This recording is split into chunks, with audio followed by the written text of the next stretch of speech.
बहुत स्वागत, नमस्कार। कैसे हैं आप लोग? कांग्रेस के कार्यकर्ताओं का मूड कैसा है? सुनाई नहीं दे रहा भाई? ठीक है मोहम्मद शेख, आप हमारा मैसेज जनता तक पहुंचाते हो और बाकी पार्टियां जो गठबंधन में है ये खाली है, तो मैं उनको कहना चाहता हूं, नरेंद्र मोदी जी, आप इस संविधान को समझे नहीं हो। इस संविधान में सिर्फ हिंदुस्तान की आवाज नहीं है, इस संविधान में अंबेडकर जी, गांधी जी, फूले जी, बिरसा मुंडा जी, नारायण गुरु जी, बसवना जी, बुद्ध भगवान जी, इन सब की आवाज है। और इसको आप खाली इसलिए कहते हो क्योंकि आपने अपनी जिंदगी में ये किताब कभी नहीं पढ़ी। क्योंकि अगर आपने ये किताब पढ़ी होती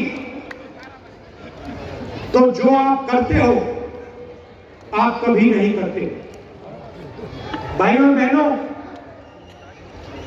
ये नई किताब नहीं, इसके अंदर जो सोच है वो हजारों साल की पुरानी सोच है। और कहा जा सकता है कि हिंदुस्तान का इतिहास, हिंदुस्तान की हिस्ट्री, हिंदुस्तान की जनता की आत्मा इस किताब में है। और कांग्रेस पार्टी इस किताब की रक्षा कर रही है। हम सब मिलकर, हमारे कार्यकर्ता इस किताब की रक्षा करते हैं। और बीजेपी के लोग, आरएसएस के लोग सामने से नहीं कह सकते, मगर छुपकर बंद कमरों में अंबेडकर जी के संविधान को खत्म करने की कोशिश करते हैं। सामने नहीं आ सकते, क्योंकि जिस दिन उन्होंने सामने कह दिया कि हमारे संगठन का लक्ष्य संविधान को नष्ट करने का है, खत्म करने का है, उसी दिन हिंदुस्तान की जनता एक साथ उनके खिलाफ खड़ी हो जाएगी।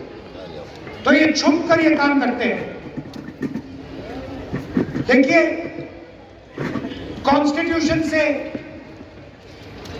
हिंदुस्तान की संस्थाएं निकलती हैं, बनती हैं। चाहे वो हमारा शिक्षा का सिस्टम हो, स्वास्थ्य का सिस्टम हो, सारा का सारा इसी किताब से बनता है। महाराष्ट्र में पैसा आता है, आप जीएसटी देते हो, वो बढ़ता है, ये किताब करवाती है। विकास होता है, दलितों की रक्षा होती है, महिलाओं की रक्षा होती है, ये किताब करती है। और अगर गरीब लोगों को फायदा हुआ है, मनरेगा हो, भोजन का अधिकार हो, हरी क्रांति हो, सफेद क्रांति हो, इस किताब के बिना नहीं हो सकती। आप जानते हो इस देश में इस किताब से पहले क्या होता था। वोट मिलता है आपको, ये जो चुनाव हो रहा है इसी किताब के कारण हो रहा है। नरेंद्र मोदी जी ने 25 लोगों के 16 लाख करोड़ रुपए कर्जा माफ किया। 25 लोगों का, हिंदुस्तान के सबसे अमीर लोग हैं, उनका 16 लाख करोड़ रुपया कर्जा माफ किया है। इस किताब में कहीं नहीं लिखा, इस किताब में कहीं नहीं लिखा कि 25 लोगों का 16 लाख करोड़ रुपया कर्जा माफ होना चाहिए और किसानों का, मजदूरों का, गरीबों का 1 रुपया नहीं माफ होना चाहिए, कहीं नहीं लिखा है। आपकी सरकार छीनी गई, चोरी की गई। किसने चोरी की? आप क्या सोचते हो? नरेंद्र मोदी जी का उसमें हाथ नहीं था क्या? उनके नेता ने अभी बोला है कि सरकार को गिराने की जो मीटिंग हुई थी उसमें अदानी जी बैठे थे। अदानी जी क्यों बैठे थे राजनीतिक मीटिंग में? क्योंकि वो धारे भी चाहते हैं। 1 लाख करोड़ रुपए का फायदा इस सरकार ने अदानी जी को दिलवाया है। किसकी जमीन? आपकी जमीन। किसकी जमीन? गरीबों की जमीन, मजदूरों की जमीन आपसे छीन कर ले जा रहे हैं। कहीं नहीं लिखा संविधान में, कहीं नहीं लिखा है कि आपकी जमीन छीनी जानी चाहिए। हम जमीन अधिग्रहण मिल रहा है आपकी जमीन की रक्षा करने के लिए। तो नरेंद्र मोदी जी, बीजेपी के लोग बड़े बड़े भाषण देते हैं और फिर 24 घंटा इसको खत्म करने की कोशिश करते हैं। ये विचारधारा की लड़ाई है। एक तरफ संविधान, मोहब्बत,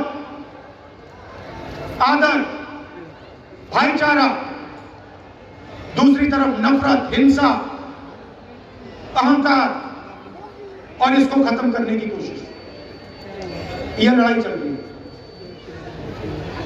और इस लड़ाई में आप सब शामिल हो। 4000 किलोमीटर हम चले। क्या जरूरत पड़ी? क्यों जरूरत पड़ी? यात्रा का नाम भारत जोड़ो यात्रा।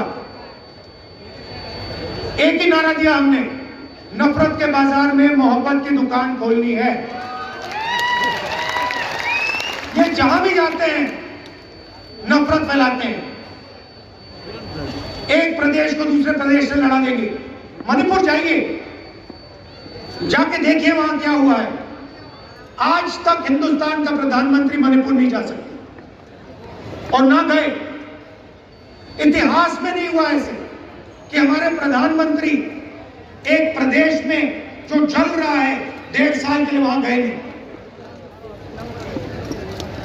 एक धर्म को दूसरे धर्म से लड़ाएंगे, एक जात को दूसरी जात से लड़ाएंगे, बांटने का काम करेंगे और धन 20-25 लोगों के हवाले करेंगे। देश में बेरोजगारी है, महंगाई बढ़ती जा रही है। अदानी को, अंबानी को कोई नुकसान नहीं हो रहा, उनका धन बढ़ता जा रहा है। एयरपोर्ट मिल गए, पोर्ट्स मिल गए, सड़कें मिल गई, अब धारा भी दिया जा रहा है।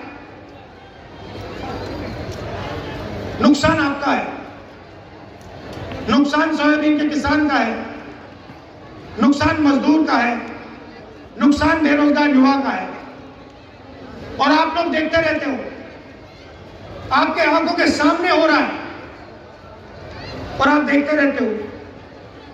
धारा भी आपके आंखों के सामने छीनी जा रही है। 1 लाख करोड़ रुपए, 70,000 करोड़ रुपए में हमने